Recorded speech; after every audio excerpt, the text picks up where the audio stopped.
हरे कृष्णा. श्रीमद भागवतम स्कंद चौथा अध्याय 8. अध्यायाचं नाव आहे ध्रुव महाराजांचा गृहत्याग आणि वनगमन. आपले 57 श्लोक झालेले आहेत. आतापर्यंत कशी भगवंतांची मूर्ती बनवायची ह्याच्याबद्दल नारद मुनी ध्रुव महाराजांना उपदेश करतायत की 56व्या श्लोकात धातू, लाकूड, पाणी, माती याच्यापासून मूर्ती बनवतो असे वेगवेगळे त्यांना उपदेश दिलेले आहेत की तू काय काय कर. एक तर मंत्राचा जप कर, जो मंत्र दिला ओम नमो भगवते वासुदेवाय त्याचा जप कर. आणि हे जी मूर्ती आहे त्याचं काय कर, अर्चनही कर. मग मनात काय कर, भगवंतांच्या रूपाचं ध्यान कर. असं सगळं त्यांना सांगितलं. आणि दुसरं सांगितलं की तू भगवंतांना विविध भाजी म्हणजे फळं फुलं यांचं काय कर, भोग लाव. हा हरी बोल. बरोबर ना माताजी, आठवत आहे ना? आणि मग 57व्या श्लोकामध्ये सांगितलंय की तू काय करशील, हे भगवंतांचं चिंतन जेव्हा करशील तेव्हा भगवंतांनी जे विविध लीला केल्या त्यांचंही तू काय कर, विविध अवतारांच्या लीलांचं स्मरण कर असं सांगितलं. आणि आज आहे 58वा श्लोक. भाषांतर सुरुवात करण्याआधी आपण प्रभुपादांना प्रार्थना करूया की ते आपल्याला आशीर्वाद देतील जेणेकरून आपल्याला हे भागवतम समजू शकेल. भाषांतर. निर्दिष्ट उपचार द्रव्यांनी भगवंतांची उपासना कशी करावी अथवा मंत्रांपासून अभिन्न असणाऱ्या भगवंतांची मंत्रोच्चारण करून हृदयामध्ये आराधना कशी करावी याविषयी मनुष्याने पूर्ववर्ती भक्तांच्या पदचिन्हांचे अनुसरण करावे. कुठून जाणून घ्यायचं सगळं, तर आधीचे जे भक्त आहेत त्यांच्याकडून जाणून घ्यायचं. तर वरती दिलेलं आहे की हे वेगवेगळे उपचार म्हणजे आता एक तर कशी उपासना करायची, कशी भक्ती करायची, काय काय काय अर्पण करायचं, कसं मंत्र, भगवंत कसे आहेत, भगवंत नाम आणि भगवंत हे काय आहेत, अभिन्न आहेत. तर भगवंतांचं काय आहे, कसं मंत्रोच्चार करून त्यांची आराधना करायची हृदयामध्ये. जे काय भक्तीबद्दल आहे ते कोणाकडून करणार आहे, आधी जे भक्त झालेले आहेत ते ज्या मार्गाने गेले, जशी त्यांनी भक्ती केली, जे विधी केले त्यानुसारच आपण अनुसरण करायचं असं नारद मुनी सांगतात. तात्पर्य या ठिकाणी सांगण्यात आले आहे की भगवंतांच्या मूर्तीच्या उपासनेसाठी मनुष्य जरी वर सांगितलेल्या उपचार द्रव्यांची व्यवस्था करू शकत नसला तरी तो भगवंतांच्या रूपाचे मनात केवळ चिंतन करून त्यांना मनातच फुले, चंदनाचा लेप, शंख, छत्र, पंखा, चामर हे शास्त्रोक्त उपचार अर्पण करू शकतो. आता कसं आहे, माहिती बरीच कळली की हे अर्पण करावं, पण ते नाहीये त्याच्याकडे. समजा असं देश काल पात्र आपण काल बघितलं तसं काय जे काही नाहीये त्याच्याकडे, तर तो काय करू शकतो, मनातल्या मनात तो ते भगवंतांना अर्पण करू शकतो. आणि काय करतो, भगवंतांचं रूपाचं मनात चिंतन करून मनातल्या मनात सगळं अर्पण करू शकतो. तर एक कथा पण येते पुढे ती प्रभुपाद सांगतील आता. अर्पण करू शकतो तो अर्पण करण्याच्या विधीचे चिंतन करीत, म्हणजे तो मी आता मनातल्या मनात की आता मी हे भगवंतांच्या चरणावर फूल अर्पण केलं असं मनातल्या मनात म्हणत या विधीचं चिंतन करत त्यांनी मंत्राचा जप पण करायला सांगितलेला आहे नारद मुनींनी ध्रुवाला. ओम नमो भगवते वासुदेवाय या 12 अक्षरी मंत्राचा जप करू शकतो. मंत्र आणि स्वतः परम भगवंत अभिन्न असल्यामुळे मनुष्य भौतिक उपचार द्रव्यांच्या अभावी केवळ मंत्रांनीच भगवंतांची उपासना करू शकतो. हे काही नाहीये, नुसते मंत्र म्हटले तरी भगवंतांना उपासना, भगवंतांची भक्ती करू शकतो. या संदर्भात एका ब्राह्मणाने मनातच भगवंतांची कशी पूजा केली ही भक्ती रसामृत सिंधू या ग्रंथामध्ये सांगितलेली गोष्ट विचारात घ्यावी. भक्ती रसामृत सिंधू हा ग्रंथ कोणी लिहिला आहे? रूप गोस्वामी. जे 6 गोस्वामींमधले एक आहेत रूप गोस्वामी यांनी हा भक्ती रसामृत सिंधू ग्रंथ लिहिलाय. आणि त्यात मानस पूजा, मनातच कशी पूजा करायची त्याबद्दल सांगताना प्रतिष्ठानपूरचा एक ब्राह्मण आहे, प्रतिष्ठानपूर नावाची एक नगरी आहे भारतामध्ये, तिकडे जो एक ब्राह्मण होता तो अतिशय गरीब होता. तर तो काय करायचा, भगवंतांची मनातल्या मनातच पूजा करायचा. ती कथा सांगितली आहे, ती अशी आहे थोडक्यात, की हा जो प्रतिष्ठानपूरचा ब्राह्मण आहे तो त्यांच्या नगरामधली जी एक नदी आहे त्याच्या किनारी जाऊन बसायचा, स्वतः स्नान करायचा आणि मग तिकडे भगवंतांचं चिंतन करत तो ध्यानस्थ बसून राहायचा. आणि मनातल्या मनातच तो काय करायचा, भगवंतांचे अर्चविग्रह समोर आणायचा, की हे भगवंत आहेत, त्यांना मी फुलं अर्पण केले, त्यांना मी असं सजवलं, मग त्यांच्या चरणावर मी तुलसी वाहिली, हे सगळं तो हे करायचा, विचार करायचा.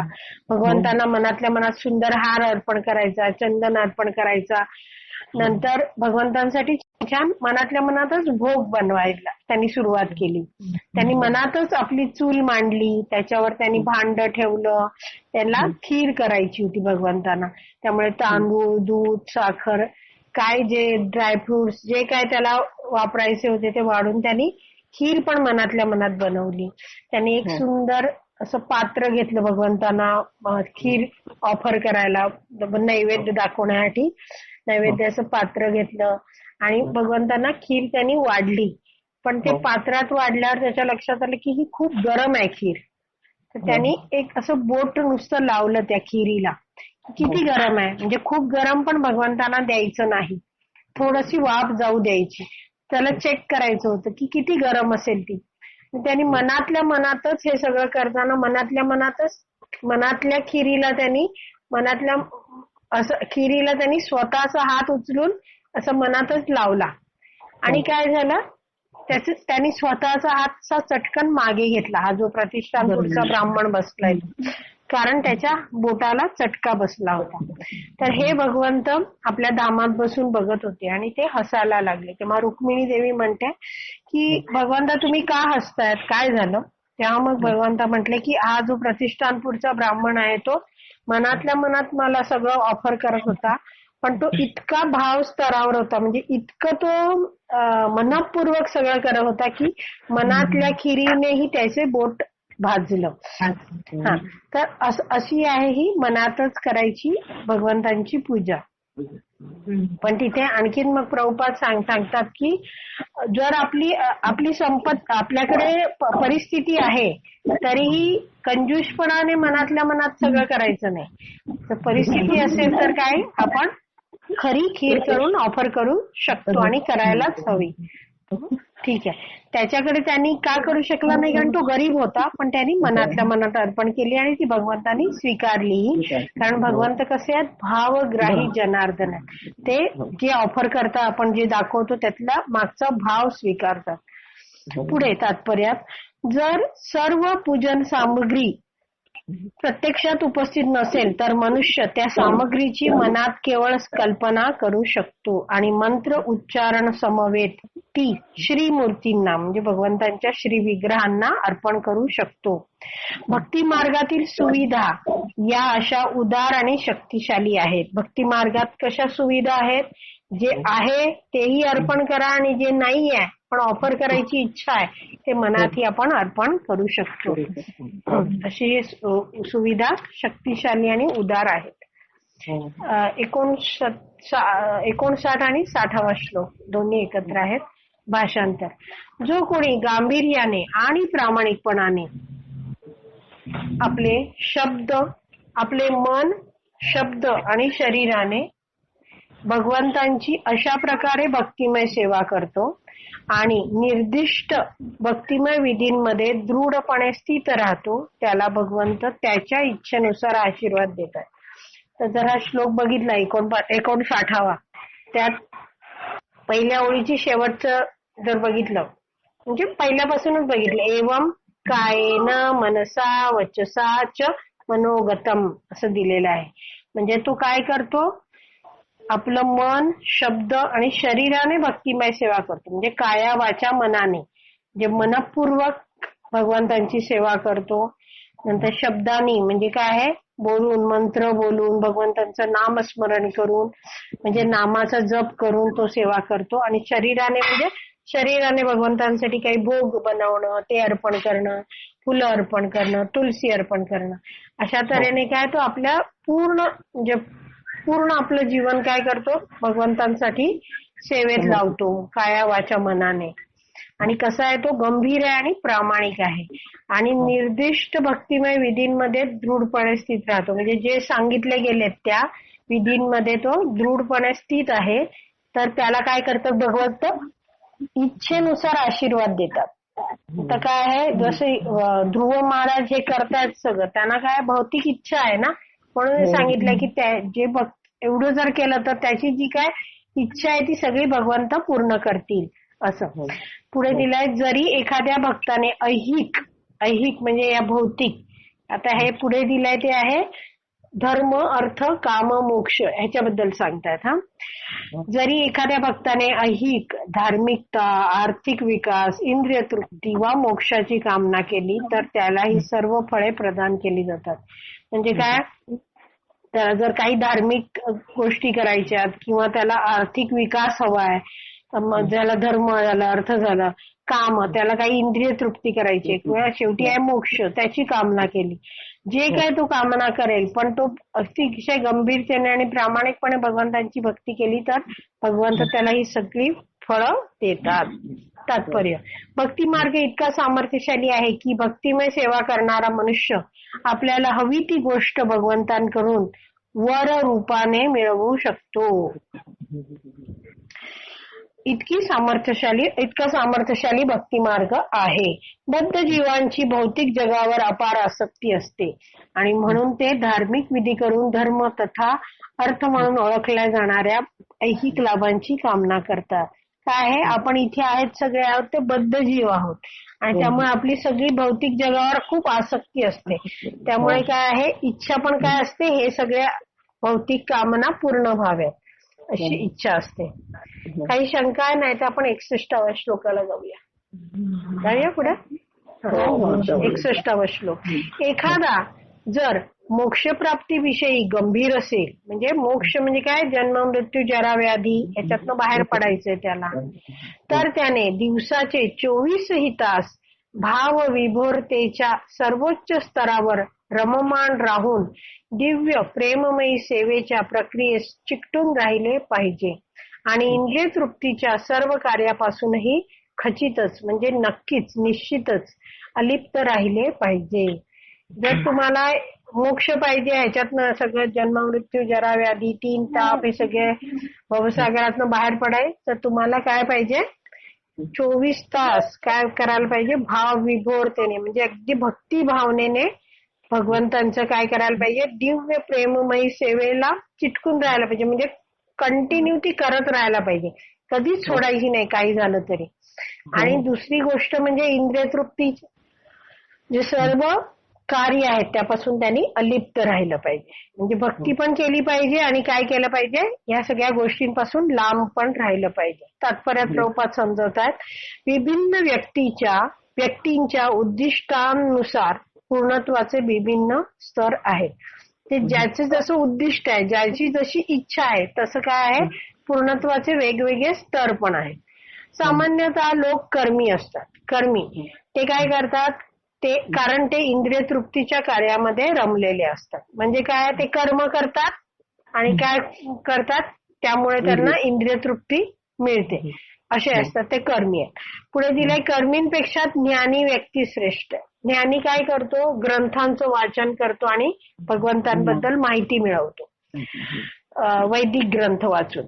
तर त्यात दिल्या, ज्ञानी व्यक्ती कर्मीपेक्षा श्रेष्ठ आहेत. का, कारण ते भवबंधनातून मुक्त होण्याचा प्रयत्न करीत असतात. त्यांचे वाचतात ग्रंथांमध्ये, आध्यात्मिक ग्रंथांमध्ये, वैदिक शास्त्रामध्ये, की काय मी आत्मा आहे आणि मला काय करायचं आहे, भगवंतांची भक्ती करायची आहे. हे काहीतरी ते त्यांनी वाचलेलं तरी असतं आणि ते काहीतरी प्रयत्न त्यांनी सुरू केलेला असतो. मात्र कर्मी फक्त इंद्रिय तृप्ती करत असतो. पुढे दिलेलं आहे, योगी व्यक्ती आणखीन प्रगत असतात. म्हणजे ज्ञानीपेक्षा योगी, कारण ज्ञानी आहे तो नुसताच वाचून विचार करतोय अजूनही, पण योगी आहे तो काय करतोय, त्यांनी काय आसन ग्रहण करून त्यांनी आपल्या हृदयातल्या भगवंतांवर ध्यान केंद्रित करायला सुरुवात केली आहे. कारण ते भगवंतांच्या चरण कमलांचे ध्यान करतात. केवळ आता चौथे कोणते आहेत, भक्त, ह्याबद्दल सांगते. केवळ भगवंतांची दिव्य प्रेममयी सेवा करणारे भक्त हे सर्वात श्रेष्ठ आहेत. कोण श्रेष्ठ आहेत? केवळ भगवंतांची म्हणजे काय? ओनली कृष्णा. अनन्य भक्ती याला म्हणतात. नाही तर आज कृष्णाची केली, उद्या दुसऱ्या देवीची, परवा तिसऱ्याच ह्याची, बुवाची, असं हे नाही. काय? केवळ भगवंत, एकमेव भगवंत यांची दिव्य प्रेममयी सेवा करणारे भक्त सर्वात श्रेष्ठ आहे. म्हणजे खाली कर्मी, त्याच्यावर ज्ञानी, त्याच्यापेक्षा वरती योगी आणि सर्वात वरती आहे तो भक्त. भावविभोरतेच्या सर्वोच्च स्तरावर ते गंभीरपणे स्थित झालेले असतात. हे जे भक्त आहेत, जे दिव्य प्रेममयी सेवा करणारे आहेत, ते काय असतात? अगदी मनपूर्वक भगवंतांची सेवा करत असतात. पुढचं पॅरेग्राफ. ध्रुव महाराजांना जर इंद्रिय तृप्तीची कामना नसेल तर त्यांनी सरळ भगवंतांच्या दिव्य प्रेममयी सेवेमध्ये निमग्न व्हावे, असा आदेश त्यांना या श्लोकात दिलेला आहे. काय आहे? इंद्रिय तृप्तीची कामना नसेल तर त्यांनी डायरेक्ट काय करावं? भगवंतांची दिव्य प्रेममयी सेवेत मग्न होऊन जावं. आता पुढे इथे प्रभुपाद एक हे सांगतायत की अपवर्ग अर्थात मुक्तीच्या मार्गाचा प्रारंभ मोक्ष नामक स्थितीपासून चालू होतो. आता बघा, आपण धर्म, अर्थ, काम, मोक्ष हे बघितलं, बरोबर?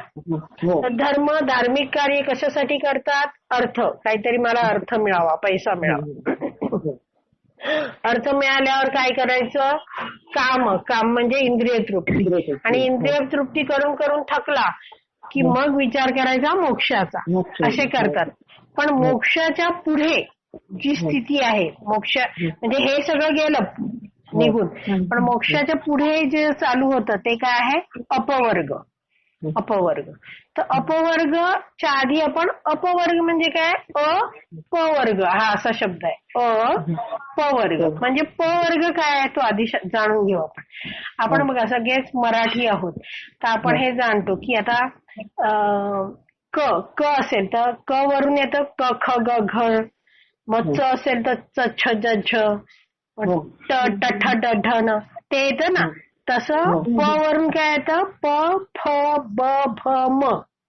हा, तर हे असे वर्णमालिकेतले सगळे हे वर्ग आहेत एक एक. तथ द द न असं. तर हे प आहे ते प फ ब भ म. तर भागवतम मध्ये ह्याचा उल्लेख आलेला आहे की प वर्ग म्हणजे काय? तर त्यात सांगितलेलं आहे प वरून येतो परिश्रम. ते मनुष्य काय करतो? खूप परिश्रम करतो जगताना. हा, खूप त्याला काय? कारण त्याची इच्छा असते की मी खूप पैसा मिळवेन आणि खूप इंद्रिय तृप्ती करेन. त्यामुळे तो काय करतो? खूप परिश्रम करतो. इतकं परिश्रम करतो की प झाला. आता फ म्हणजे संस्कृत मध्ये तो शब्द आहे फ वरून फेन. फेन म्हणजे फेस येतो त्याच्या तोंडाला. जसं खूप धावलेला घोडा जर आपण बघितला तर त्याच्या तोंडाला पूर्ण फेस आलेला असतो. तर तसा तो काय इतके परिश्रम करतो की काय होतं? तोंडाला फेस येतो त्याच्या. नंतर ब, इतके सारे तो काय करतो? सकाम कर्म करतो. म्हणजे काहीतरी फळाच्या अपेक्षेने की तो काय करतो? कर्माच्या बंधनामध्ये अडकला जातो. ब वरून काय येतं? बंधन. आणि भ, त्याला कायम भय वाटत असतं की जे मला मिळालं ते काय होईल? चोरीला जाईल. आता नवीन गाडी घेतली, आता गाडी येईपर्यंत शांत घरात मस्त दुपारी झोपायचा. पण गाडी घेतल्यावर त्याला सारखं भय वाटतं की दुपारी खेळणारी मुलं माझ्या गाडीवर बॉल तर नाही ना मारणार, काच तर नाही ना फोडणार, आजूबाजूनी जाणारी वाहनं माझ्या गाडीला स्क्रॅच तर नाही ना पाडणार. म्हणजे त्याची ह्या सगळं काय काय मिळवतो, पण त्याच्याने होतं काय? त्याचं भय आणखीन वाढतं ते सगळे गोष्टी जपण्यामध्ये. आणि शेवटी आहे प फ ब भ म. म वरून येतो मृत्यू. त्याला मृत्यूचंही भय असतं. तर ह्या सगळ्या गोष्टींपासून जे बाहेर आहे, वेगळं आहे, विरुद्ध आहे, त्याला म्हणतात अपवर्ग. म्हणजे जे ज्याच्यात हे येत नाही ते, त्याच्याबद्दल चाललंय. एवढं कळलं? आता पुन्हा वाचूया. अपवर्ग अर्थात मुक्तीच्या मार्गाचा प्रारंभ मोक्ष नामक स्थितीपासून चालू होतो. म्हणजे काय? जे आपण धर्म, अर्थ, काम, मोक्ष बघितला, त्या मोक्षाच्या पुढून हे चालू होतं सगळं अपवर्ग. या श्लोकामध्ये विमुक्तये हा शब्द आहे. 61व्या श्लोकाचा शेवटचा शब्द आहे तो आहे विमुक्त आहे. विमुक्त आहे म्हणजे मुक्तीसाठी हा शब्द विशेषत्वाने योजलेला आहे. एखाद्याला जर आपण भौतिक जगामध्ये सुखी व्हायची कामना असेल तर इंद्रिय तृप्तीचा अधिक श्रेष्ठ स्तर असणाऱ्या विभिन्न ग्रहलोकांवर जाण्याची कामना तो करू शकतो. काय करू शकतो? एखाद्याला काय इच्छा आहे की या भौतिक जगामध्येच राहायचं आहे आणि सुखी व्हायची इच्छा आहे तर काय करतो तो? इंद्रिय तृप्तीचा जास्त स्तर कुठे आहे त्या ग्रहलोकांवर जायची तो इच्छा करू शकतो. हा म्हणजे आता जसं पृथ्वीवर जी इंद्रिय तृप्ती आहे त्याच्यापेक्षाही जास्त श्रेष्ठ इंद्रिय तृप्ती आणखीन वरच्या ग्रहांवर आहे, वेगवेगळ्या ग्रहांवर आहे. अशा तऱ्हेने तो इच्छा करू शकतो. पण वास्तविक मोक्ष हा सर्व कामनांनी विरहित असतो. खरं म्हणजे मोक्ष काय आहे? सगळ्या इच्छा विरहित म्हणजे इच्छा बिलकुल नाही. हेच तथ्य भक्ती रसामृत सिंधू या ग्रंथामध्ये सांगितलंय. त्याच्यात दिलाय अन्य अभिलाषिता शून्यम. अन्य म्हणजे वेगळ्या आणखीन कोणत्या, अभिलाषा म्हणजे इच्छा काय आहेत? शून्यम ऐहिक इंद्रिय तृप्तीच्या इच्छेविना कोणत्याच त्यांना इच्छा नकोय. या शब्दाने विशद करण्यात आला आहे म्हणजे सांगितलेलं आहे भक्तिरसामृत सिंधू मध्ये. तरीही ज्या लोकांमध्ये विभिन्न स्तरांवरील अथवा ग्रहांमधील सांसारिक जीवनाचा उपभोग घेण्याची प्रवृत्ती आहे त्यांच्यासाठी भक्तियोगातील मुक्तीचा स्तर सांगण्यात आलेला नाही. काय ज्यांना अजूनही उपभोग घ्यायचा आहे त्यांच्यासाठी काय भक्तियोगातला मुक्तीचा स्तर सांगितलेला नाहीये. केवळ जे लोक इंद्रिय तृप्तीच्या कल्मशातनं पूर्णपणे मुक्त असतात तेच अत्यंत शुद्धतेने भक्तियोग अर्थात भक्तिमय सेवेच्या प्रक्रियेचे आचरण करू शकतात. कोण आहेत ते? इंद्रिय तृप्तीच्या कल्मशातनं पूर्णपणे मुक्त आहेत ते. अपवर्गाच्या मार्गावरील धर्म अर्थ काम हे स्तर इंद्रिय तृप्तीसाठी असतात. बघितलं आपण धर्म अर्थ आणि काम हे तेव्हा त्याला इंद्रिय तृप्तीसाठी असतात. पण मनुष्य जेव्हा मोक्ष अर्थात निराकारवादी मुक्तीच्या स्तरावर येतो तेव्हा त्याला परमसत्याच्या अस्तित्वामध्ये विलीन व्हायची इच्छा असते. आता निराकारवाद पुन्हा आला. निराकारवादी काय म्हणतात की भगवंत काय आहेत? एक भगवंत म्हणजे भगवंतांना ते मानतच नाही. सर्वश्रेष्ठ काय आहे? शक्ती आहे. एक प्रकाश जो आहे तेच काय आहे? ते सर्वश्रेष्ठ आहे ते म्हणतात. त्याला त्या भगवंतांचं जे तेज आहे त्याला संस्कृत एक नाव काय आहे? ब्रह्मन. तर त्यांची काय इच्छा असते? मुक्ती म्हणजे काय? त्या ब्रह्मन मध्ये मला विलीन व्हायचंय. तर ती जी मुक्ती असते त्यालाही काय म्हटलंय इथे पुढे की मनुष्य जेव्हा मोक्ष अर्थात निराकारवादी मुक्तीच्या स्तरावर येतो त्याला म्हणतात सायुज्य मुक्ती. म्हणजे काय? त्या प्रकाशात विलीन होणं असे जे असते तेव्हा त्याला परमसत्याच्या अस्तित्वामध्ये विलीन व्हायची इच्छा असते. तेव्हा त्याला त्यात ब्रह्मनमध्ये विलीन व्हायचं असतं. तथापि ती सुद्धा इंद्रिय तृप्तीच आहे. कारण काय? त्याला काहीतरी इच्छा आहे मला हे पाहिजे म्हणून ती इंद्रिय तृप्ती असं प्रभुपाद म्हणतात. मात्र मनुष्य जेव्हा मोक्ष स्तराच्याही पलीकडे जातो तेव्हा तो तात्काळ भगवंतांचा एक निकट पार्षद होऊन दिव्य प्रेममयी भगवत सेवा करू लागतो. पण जेव्हा काय आहे हे मोक्षचं स्तर आहे त्याच्यापेक्षाही जर पलीकडे गेला काहीच नको मला फक्त भगवंता तुमची सेवा करायची आहे असं जेव्हा या स्तरावर तो जातो आणि गंभीरतेने प्रामाणिकपणे मग्नपणे अशी भक्ती करत राहतो तेव्हा काय होतं? तो तात्काळ भगवंतांचा एक निकट पार्षद होऊन दिव्य प्रेममयी भगवत सेवा करू लागतो. हीच काय आहे? विमुक्ती आहे. या विशिष्ट विमुक्तीसाठी मनुष्याने प्रत्यक्षपणे भक्तिमय सेवा करावी असा उपदेश नारद मुनी देतात. खरी विमुक्ती म्हणजे काय? भगवंतांची भक्तिमय सेवा करणं. पण हे जे निराकारवादी जे म्हणतात की आम्हाला काय करायचंय हे पाहिजे विलीन व्हायचंय त्यामध्ये त्यांना सेवा भाव नसतो. त्यांना कोणतीही सेवा करायची नसते. त्यांना नुसतं शांत बसायचं असतं तिकडे. पण खरं भक्ती म्हणजे काय आहे? भक्तिमय सेवा आणि ती भगवंतांची करावी. काही शंका आहे का? पुढच्या श्लोकाला जाऊया. 62वा श्लोक. नारद मुनींनी अशा रीतीने राजपुत्र ध्रुव महाराजांना उपदेश दिला. तेव्हा त्यांनी आपले आध्यात्मिक गुरु नारद मुनी यांना प्रदक्षिणा घातली. जसा उपदेश दिल्याबरोबर ध्रुव महाराजांनी काय केला, तो उपदेश स्वीकारला, नमस्कार केला आणि काय केलं, गुरु नारद मुनींना प्रदक्षिणा केली, सादर वंदनही केले. त्यानंतर ते भगवान श्रीकृष्णांच्या चरणकमलांच्या चिन्हांनी नित्य अंकित असल्यामुळे अधिकच पावन झालेल्या मधुवनाच्या दिशेने गमन करते झाले. गुरूंची आज्ञा घेतली, त्यांना नमन केलं, प्रदक्षिणा केली आणि कुठे निघाले, मधुवनला निघाले. जिथे काय आहे, वृंदावनामध्ये कसं असतं, भगवंत ज्या मार्गावरून चालतात तर भगवंतांचे पावलांची चिन्ह उठतात, तर त्या पावलांवर कोणीच इतर पाऊल टाकत नाही असं म्हटलं जातं. त्यामुळे काय, भगवंतांच्या चरण चिन्हांनी हे जे धाम आहे, जे मधुवन आहे, ते कसं आहे, नित्य अंकित आहे. म्हणजे ते भगवंतांचे चरणकमलांचं काय म्हणतात त्याला, चिन्ह, पावलं, ती कशी आहे, त्याचं अंकित आहे ते. त्यामुळे ते आणखीन पावन आहे आणि तिथे त्या मधुवनच्या दिशेने ते निघाले. कोण, ध्रुव महाराज.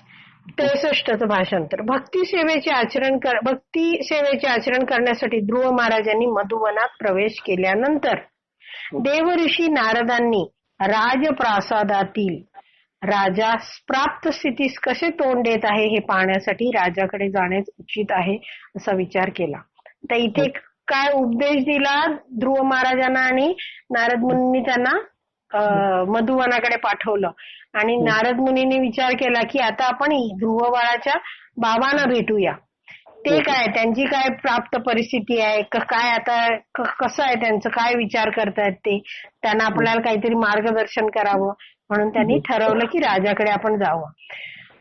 नारद मुनींचे राजवाड्यात आगमन झाल्यानंतर त्यांचा योग्य तो आदर सत्कार करून राजाचं नाव काय, उत्तानपाद राजा, त्याने नारद मुनींचे यथोचित स्वागत केले. नारद मुनींनी सुखपूर्वक आसन ग्रहण केले आणि ते पुढील प्रमाणे बोलू लागले.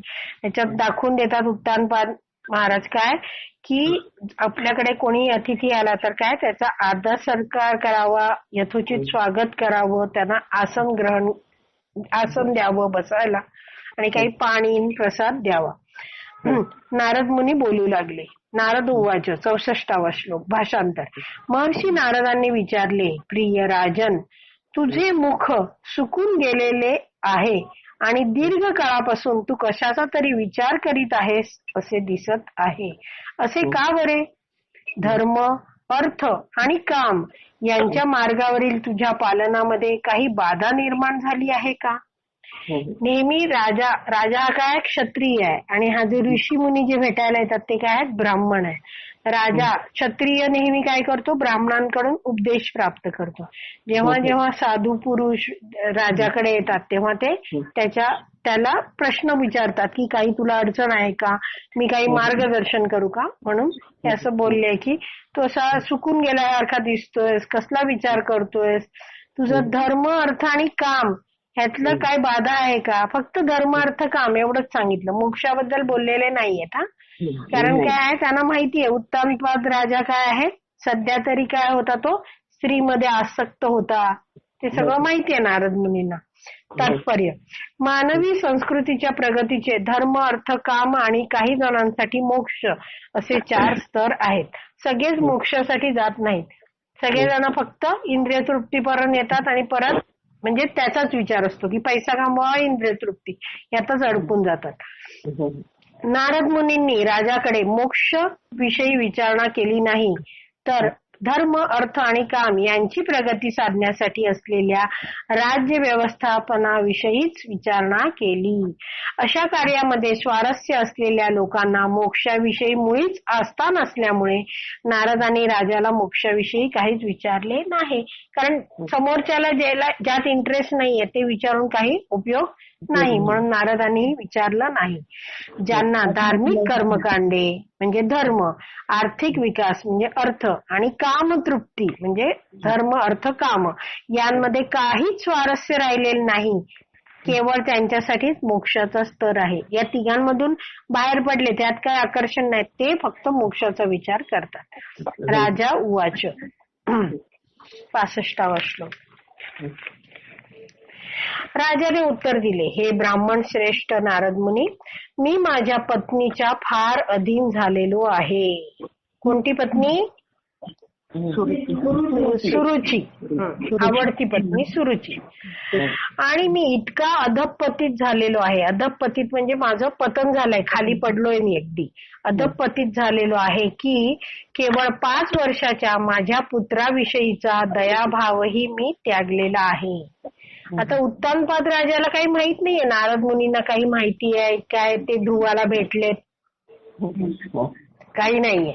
पण नारद मुनींसारखे श्रेष्ठ ब्राह्मण आल्यामुळे आता उत्तानपादला जाणीव झालाय आणि तो काय करतोय, पश्चाताप झालाय. आणि तो काय करतोय, माझ्या ज्या स्वतःच्या चुका आहेत त्या या ब्राह्मण नारद मुनी आहेत त्यांच्या समोर काय करतोय, तो मांडतोय. म्हणजे मनातलं बोलून दाखवतो. हा बरोबर. केवळ 5 वर्षाच्या माझ्या पुत्राविषयीचा दयाभावही मी त्यागला आहे. माझा पुत्र एक महात्मा आणि महान भक्त असूनही मी त्याला आणि त्याच्या मातेला हाकलून लावले आहे. आता जाणीव होते की तो किती महान होता आणि चांगला होता. तात्पर्य, या श्लोकामध्ये काही विशिष्ट शब्द योजलेले असून त्यांचा काळजीपूर्वक अभ्यास केला पाहिजे. राजा म्हणतो की मी माझ्या पत्नीच्या पुरता अधीन झाल्यामुळे माझ्या अंतःकरणातील दयाभाव नष्ट झालेला आहे. एखाद्या स्त्रीवर अधिक आसक्त झाल्याचा हाच परिणाम होतो. प्रभुपाद काय सांगतात की जर खूप एखाद्या स्त्रीवर जास्त आसक्त झालं तर काय होतं, मनुष्य फक्त तिचाच विचार करतो आणि त्याची इतरांप्रती जी कर्तव्य आहे, दयाभाव आहे, तो सगळा नष्ट होऊन जातो. राजाला सुनीती ही पहिली आणि सुरुची ही दुसरी अशा 2 पत्न्या होत्या. तो सुरुची आपल्या दुसऱ्या पत्नीच्या पूर्णपणे आहारी गेल्यामुळे ध्रुव महाराजांची योग्य वर्तन करू शकला नाही.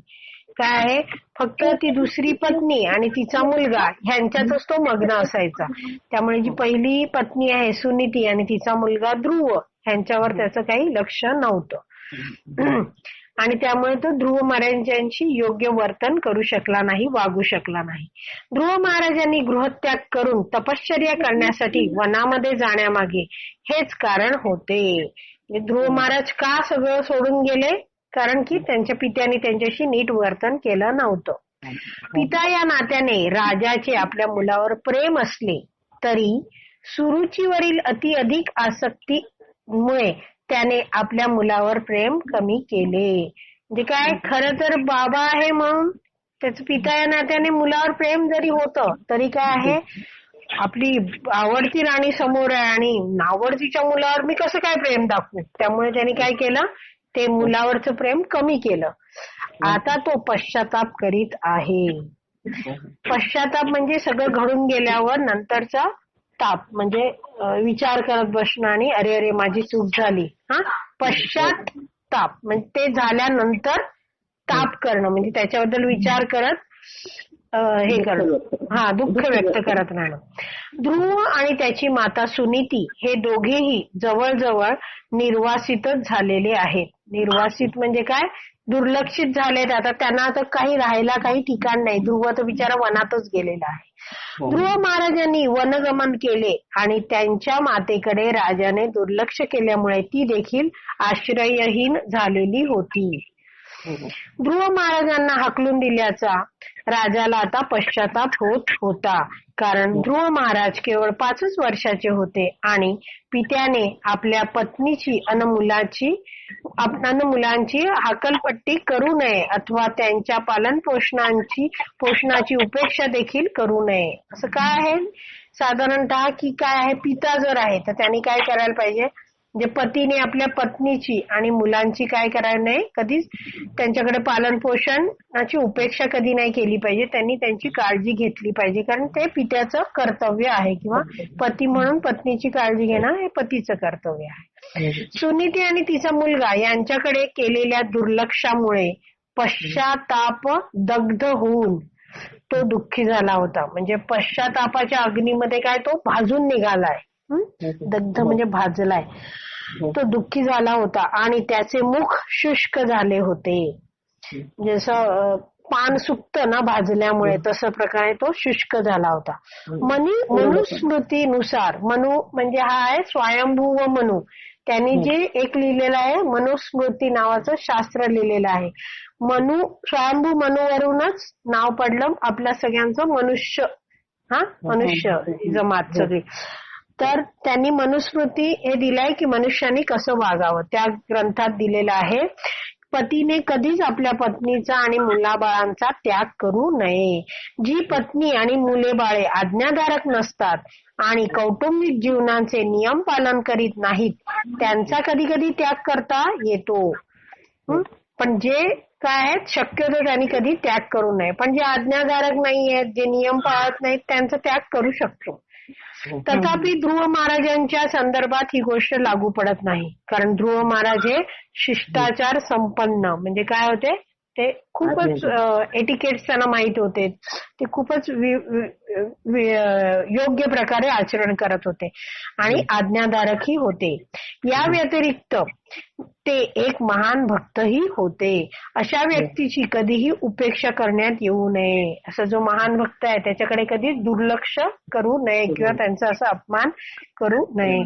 तरीही त्यांची हकालपट्टी करणे राजास भाग पडले. या स्तवाचा तो पश्चाताप दग्ध झालेला होता.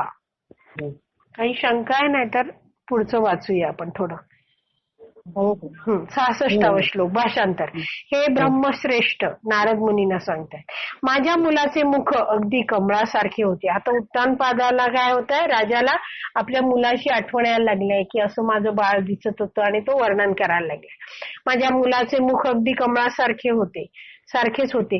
मी त्याच्या दयनीय अवस्थेचा विचार करीत आहे. तो असुरक्षित असून कदाचित त्याला अतिशय भूकही लागलेली असेल. वनात कुठेतरी तो पहुडलेला असेल आणि कदाचित त्याचे शरीर भक्षण करण्यासाठी कोल्ह्यांनी त्याच्यावर आक्रमण केले असेल. आता राजाला भय पण वाटायला लागलाय की आपलं मूल वनात गेलंय, काय झालं असेल, भुकला असेल की प्राण्यांनी हल्ला केला असेल, त्याला प्रश्न पडतात. आणि तो पुढे म्हणतोय 67व्या श्लोकामध्ये भाषांतर. अरे रे, जरा बघा माझ्या पत्नीने मला कसे जिंकले आहे. जरा माझ्या क्रूरपणाची कल्पना करा. प्रेमाने आणि स्नेहाने तो मुलगा म्हणजे ध्रुव हा माझ्या मांडीवर बसण्याचा प्रयत्न करीत होता, परंतु मी त्याला बसवून घेतले नाही अथवा क्षणभर त्याची पाठही थोपटली नाही. मी किती निष्ठुर अंतःकरणाचा आहे याची जरा कल्पना करा. राजा स्वतःशीच बोलायला लागला की किती मी वाईट आहे. अरे अरे, माझ्याकडून इतकं हे झालं, अपराध झाला. नारद मुनी म्हणतात 68वा श्लोक. ऋषी श्रेष्ठ नारद म्हणाले, हे राजन, कृपया तुझ्या पुत्राविषयी शोक करू नकोस. भगवंत त्याचे उत्तम प्रकारे संरक्षण करीत आहेत. तुला जरी त्याच्या प्रभावाची प्रत्यक्ष माहिती नसली तरी त्याची कीर्ती अगोदरच संपूर्ण जगभर पसरलेली आहे. नारद मुनींनी आता खरं सांगायला सुरुवात केली की काय, मी आता बघून आलोय, ती बातमी देत आहेत की काय तू शोक करू नको. तुझा मुलगा कोणाला शरण गेलाय, भगवंतांना शरण गेलाय, त्यामुळे भगवंत त्यांचे उत्तम प्रकारे संरक्षण करीत आहे आणि त्याची कीर्ती जगभर पसरला आहे. तात्पर्य, श्रेष्ठ ऋषीमुनी आणि भक्त वनामध्ये जाऊन भक्तिमय सेवा किंवा ध्यानामध्ये स्वतःला निमग्न करतात असे आपण कधी कधी ऐकतो, तेव्हा आपण आश्चर्यचकित होतो. म्हणजे काय, आता हे एवढ्या जंगलात जाऊन हे ऋषी मुनी भक्त तप करतायत, कसे राहत असतील, कसं ते जगत असतील, असं आपल्याला आश्चर्यचकित होऊन वाटतं. कोणीही काळजी घेत नसताना मनुष्य वनामध्ये कसा काय राहू शकतो, याचे उत्तर श्रेष्ठ अधिकारी पुरुष नारद मुनी या ठिकाणी असे देतात की भगवंतांकडून अशा मनुष्यांचे उत्तम प्रकारे रक्षण केले जाते. त्यांचं रक्षण कोण करतं, भगवंत करतात. शरणागती म्हणजे शरणागत जीव कुठेही राहत असला तरी भगवंत त्याचे सदैव रक्षण करतात असा दृढ विश्वास होय. शरणागती या शब्दाचाच अर्थ काय आहे की अवश्य रक्षवे, म्हणजे काय, माझं रक्षण भगवंत नक्की करतील, अवश्य रक्षण करतील ते माझं. तो कधीही एकटा अथवा असुरक्षित असत नाही. ध्रुव महाराजांच्या प्रेमळ पित्याने विचार केला की केवळ 5 वर्षे वयाचा आपला मुलगा अरण्यामध्ये अत्यंत दयनीय अवस्थेत राहत असावा. परंतु नारद मुनींनी त्याला म्हणजे उत्तानपाद राजाला निश्चितपणे सांगितले की तुझ्या पुत्राच्या प्रभावाविषयी तुला पुरेशी जाणीव नाही. भक्तिमय सेवा करीत असलेला मनुष्य जगामध्ये कुठेही राहत असला तरी तो कधीच असंरक्षित नसतो. आता आपण इथे आणखीन एक श्लोक करू शकतो का? हो करूया. 69वा श्लोक भाषांतर. हे राजन, नारद मुनी म्हणतात, हे राजन, तुझा मुलगा अतिशय समर्थ आहे. मोठमोठ्या राजांना तथा ऋषींनाही अशक्य प्राय असणारी कार्ये तो करील. कसं आहे, हा तुमचा मुलगा समर्थ आहे आणि तो अशक्य प्राय गोष्टी पण तो करणार आहे. लवकरच तो आपले कार्य पूर्ण करून घरी परत येईल. तुझी कीर्ती तो संपूर्ण जगभर पसरवणार आहे, हे तू जाणून घे. तात्पर्य प्रभुपाद सांगतात, या श्लोकामध्ये नारद मुनी ध्रुव महाराजांचे वर्णन प्रभू असे करतात. जर 69वा श्लोक बघितला तर त्याचा शेवटचा शब्द आहे प्रभू, म्हणजे अतिशय समर्थ. हा शब्द पुरुषोत्तम भगवंतांनाही उद्देशून वापरण्यात येतो. कधी कधी आध्यात्मिक गुरूंनाही प्रभुपाद असे नावाने संबोधण्यात येते. प्रभू म्हणजे पुरुषोत्तम भगवंत आणि पाद म्हणजे पद. वैष्णव तत्वज्ञानानुसार आध्यात्मिक गुरु हा भगवंतांचे पद धारण करतो. दुसऱ्या शब्दात तो भगवंतांचा अधिकृत प्रतिनिधी असतो. जे सगळीकडे काय भगवंत येत नाहीत, मार्गदर्शन करायला भगवंत काय करतात, आपला प्रतिनिधी पाठवतात. ध्रुव महाराजांचे वर्णन येथे प्रभू असे केले आहे कारण ते वैष्णव संप्रदायातील एक आचार्य आहेत. काय ध्रुव महाराज काय आहेत, एवढे छोटे असले तरी ते काय आहेत, आचार्य आहेत.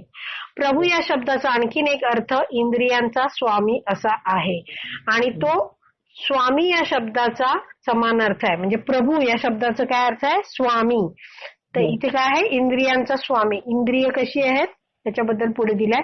या श्लोकात इंद्रियांवर त्याने नियंत्रण करून कार्य केलं म्हणून दिलेलं आहे की तो समर्थ आहे. पुढे प्रभुपाद सांगतात, या श्लोकात सुदुष्करम अर्थात सुदुष्करम पहिलाच 69व्या श्लोकाचा पहिला सुरुवातच आहे.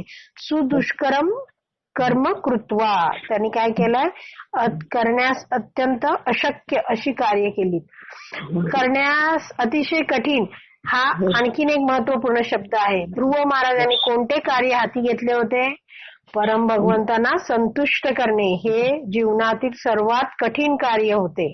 काय भगवंतांना काय करायचं होतं, संतुष्ट करायचं होतं. हे अतिशय कठीण कार्य आहे आणि ते ध्रुव महाराज साध्य करणार होते. आपण लक्षात ठेवले पाहिजे की ध्रुव महाराज खचितच चंचल नव्हते. ते काय होते, एकदम स्थिर होते. आपली सेवा करूनच म्हणजे धैर्यवान होते. ते आपली अर्धवट सेवा कधी सोडणार नव्हते. ते आपली सेवा पूर्ण करूनच मगच घरी परतण्याचा त्यांचा निर्धार होता. म्हणूनच प्रत्येक भक्ताने दृढ निश्चय केला पाहिजे. त्यांच्यावरून काय शिकायचं, आपण निश्चय शिकायचा. आपण याच जीवनात भगवंतांना प्रसन्न करू शकू आणि त्या मार्गाने भगवंतांच्या धामात परत जाऊ शकू. प्रभुपाद काय म्हणतात, काय निश्चय केला पाहिजे आपण की याच जीवनात भगवंतांना प्रसन्न करून भगवंतांच्या धामात परत जाऊ शकू.